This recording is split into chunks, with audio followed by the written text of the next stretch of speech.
नमस्ते सर्वांना, रवीना रेसिपीमध्ये तुमचं सर्वांचं खूप खूप स्वागत आहे। तर आज मी नाश्त्याला बघा काय बनवते। तर मला कळेना नाश्त्याला काय बनवू तर मला लगेच आठवलं की माझ्याकडे गव्हाची कुरडई होती, तर ती मी भिजत घातले। म्हणजे असं तुकडे झालेलेच होते, तर मी असं नाश्त्यासाठीच ठेवलेले होते। तर आता मी त्याच्यासाठी आहे ना, हे बघा ही 1 तास झाला भिजत घातले। ते गव्हाच्या कुरडया होत्या मी बनवलेल्या, त्याचा कुसगर झालेला होता।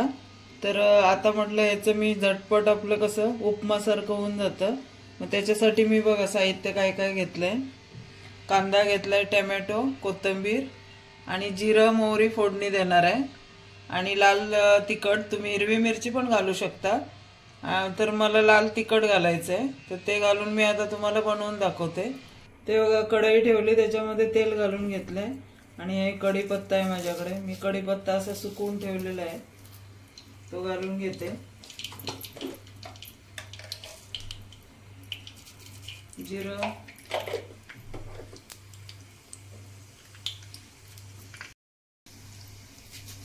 मोहरी,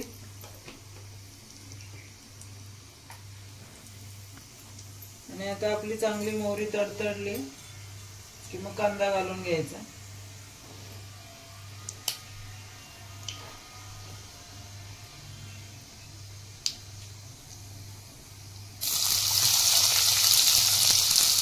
कांदा तुम्ही जेवढा जास्त घालाल ना तेवढं चांगली लागते ती भाजी। चांगलं मॅश करून घ्यायचा कांदा। आता आपला कांदा चांगला भाजलेला आहे, तर आता मी चवीनुसार लाल तिखट घालून घेते, हळद घालून घेते, आणि त्याच्यामध्ये मीठ चवीनुसार, कारण आपण कुरडईमध्ये मीठ घातलेलं असतं ना, त्याच्यामुळे थोडंसंच मीठ घालून घ्यायचं, नंतर पाहिजे तर वरून टाकता येतं। आणि आता टोमॅटो घालून घेते, आणि गॅसची फ्लेम बारीक ठेवते। आता मी मोठा ठेवलेला आहे जरा। ते टोमॅटो मऊ होण्यासाठी मी 2 मिनिटं झाकण ठेवते त्याच्यावर। ते बघा थोडं टोमॅटो मऊ झाला,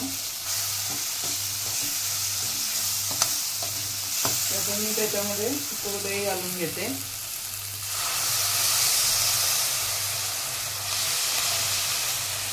ही भाजी पण मस्त येते, म्हणजे चपाती बरोबर पण छान लागते बरं का ही भाजी। याच्यावर आता झाकण ठेवून आपलं पाणी थोडंसं आहे त्याच्यामध्ये ना, ते सुकेपर्यंत थोडंसं हे करायचं, त्याच्यात थोड्याशा ते शिजून पण येतात चांगल्या। नंतर कोथिंबीर वगैरे घालून घ्यायची।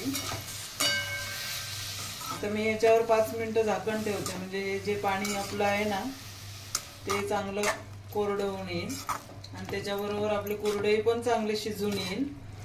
म्हणून थोडंसं झाकण ठेवते आता बारीक गॅसवर। हे बघा आपलं पाणी पूर्ण सुकलेलं आहे आणि चांगले मऊ झालेले आहेत। हे बघा आता याच्यामध्ये मी भरपूर कोथिंबीर घालून घेते, कोथिंबीरने खूप टेस्ट भारी लागते, आणि थोडंसं लिंबू पिळून घेते।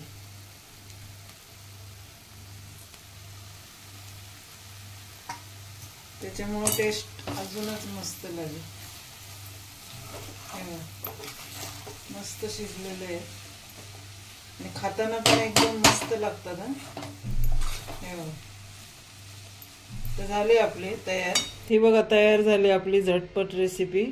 तुम्हाला कशी वाटली ही रेसिपी ते नक्की कमेंट्स मध्ये सांगा, आणि लाईक करा, शेअर करा, आणि सबस्क्राईब करा।